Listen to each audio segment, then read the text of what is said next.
You can tell so much about how your dog is feeling just by looking at their tail, the direction of their wag, the position of their tail, and the speed they're wagging it at are all different indications of their mood. But there's more to know about their tail than just decoding their emotions. Dogs' tails actually have a controversial history. They can suffer weird but adorable injuries.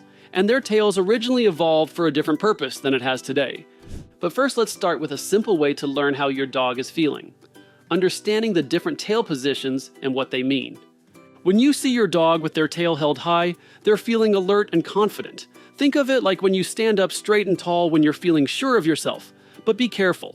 If that tail is very stiff and not moving much, it could mean your dog is on guard or even feeling a bit aggressive.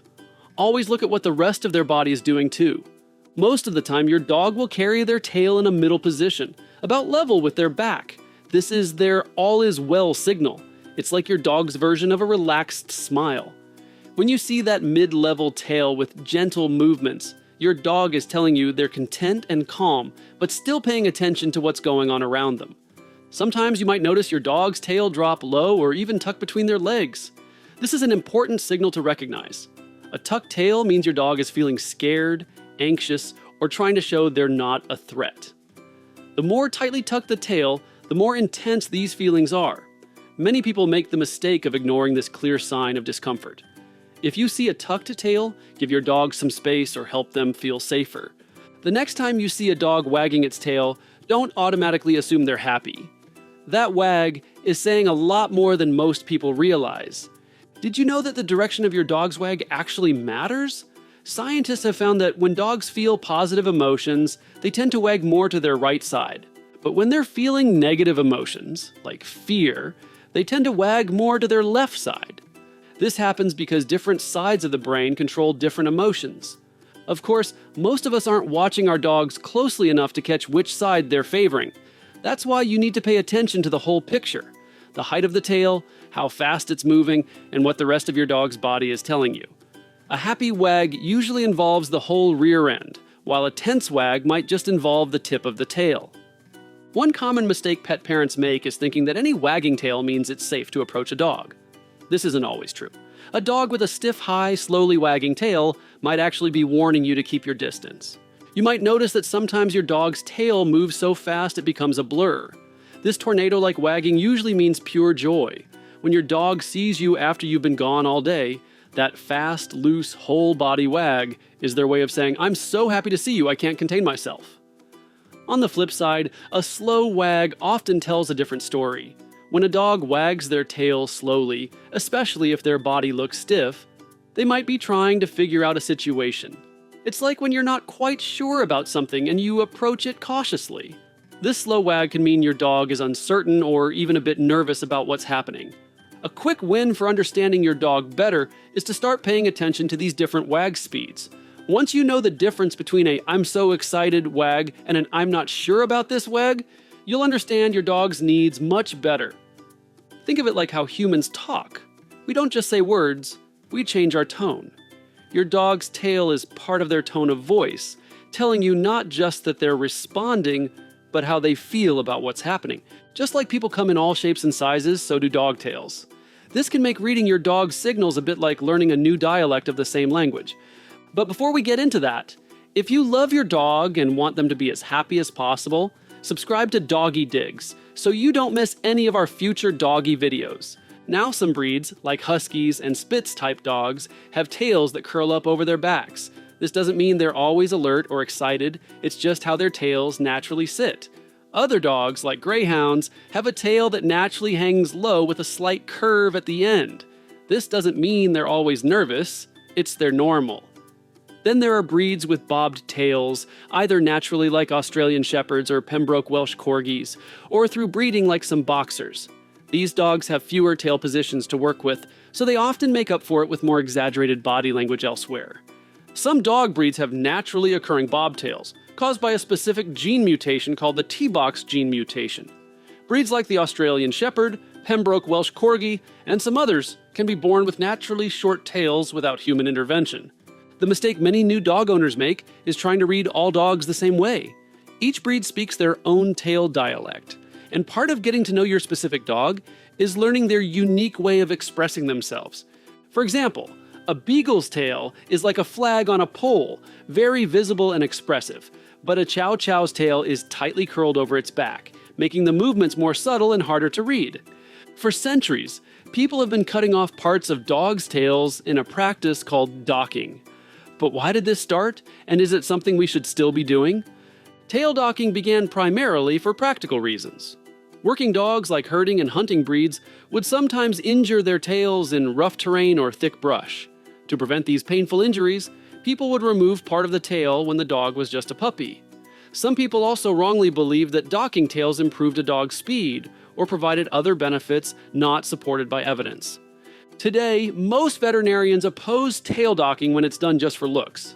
The American Veterinary Medical Association has taken a stand against cosmetic tail docking, saying it can cause unnecessary pain and removes an important way for dogs to communicate. In fact, many countries have now banned cosmetic tail docking altogether. The United Kingdom, Australia, and many parts of Europe only allow tail docking for genuine medical reasons. Dogs that get super excited can sometimes hurt themselves with their own happiness. This is what vets call happy tail syndrome. It happens when dogs with strong whip-like tails wag so hard in tight spaces that they actually injure the tail by hitting it against walls, furniture, or other hard objects. Labs, pit bulls, and Great Danes often suffer from happy tail because they have strong, thin tails and tend to be enthusiastic waggers. The injuries can be difficult to heal because dogs keep wagging and reopening wounds. Some dogs with recurring happy tail injuries may need special bandaging or, in severe cases, partial amputation to prevent ongoing pain. Another tail problem that catches many dog owners by surprise is limber tail syndrome, sometimes called swimmer's tail. This condition happens when the muscles in the tail get overworked, usually after lots of exercise, swimming, or exposure to cold weather. A dog with limber tail will hold their tail limp, sometimes completely down or sticking out a few inches and then dropping. A warning sign of limber tail is if your normally waggy dog suddenly stops moving their tail and seems uncomfortable when sitting down. Most cases of limber tail get better with a few days of rest, but it's worth a vet check if your dog seems to be in pain or the condition doesn't improve within a week.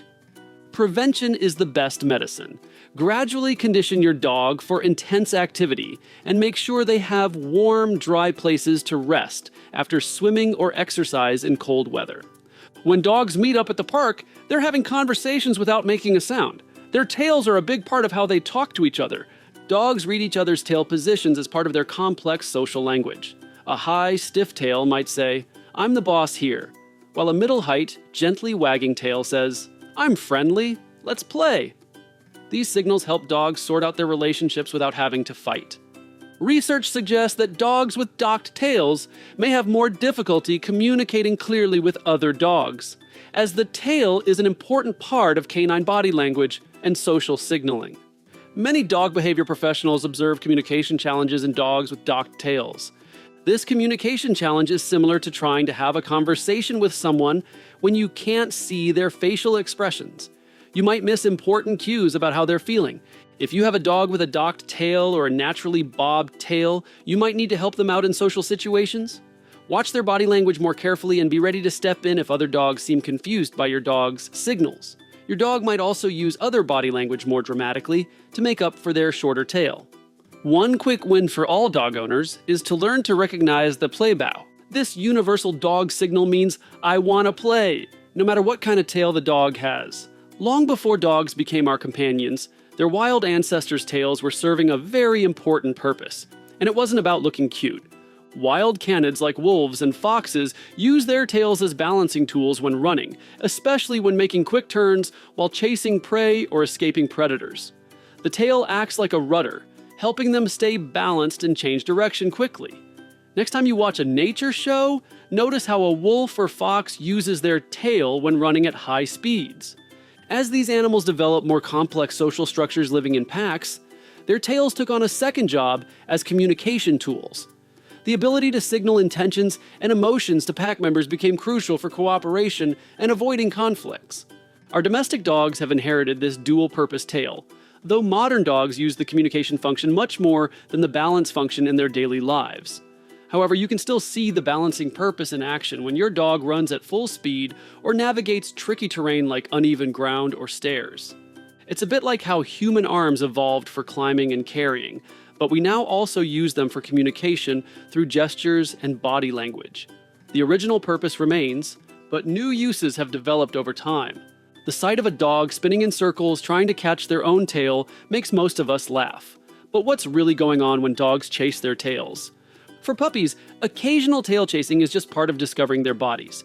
It's similar to how human babies discover their own hands and feet. The tail is always there, always moving, and sometimes seems to have a mind of its own. Why not try to catch it? However, when adult dogs chase their tails frequently or intensely, it might signal something more serious. Compulsive tail chasing can be a sign of behavioral issues like anxiety or boredom. It can also point to medical problems such as parasites, anal gland issues, or neurological conditions. If your dog starts chasing their tail more than usual, it's worth mentioning to your vet. The solution might be as simple as more playtime and mental stimulation, or it might require medical treatment for an underlying issue. Learning to understand what your dog's tail is telling you is a bit like learning a new language. But once you get the hang of it, you'll have a much better understanding of what your dog is feeling. The key to listening to your dog's tail is to look at the whole dog, not just the tail itself. A wagging tail means one thing when paired with a relaxed face and loose body, and something completely different when paired with a stiff body and bared teeth. It's like how we understand human communication. The same words can mean different things depending on facial expression and tone of voice. Your dog's ears, eyes, mouth, and body posture all work together with the tail to communicate. A quick win is to establish what your individual dog's normal, relaxed tail position looks like. This gives you a baseline to recognize changes. For some dogs, a slightly raised tail is neutral, while for others, a lower tail position is their normal.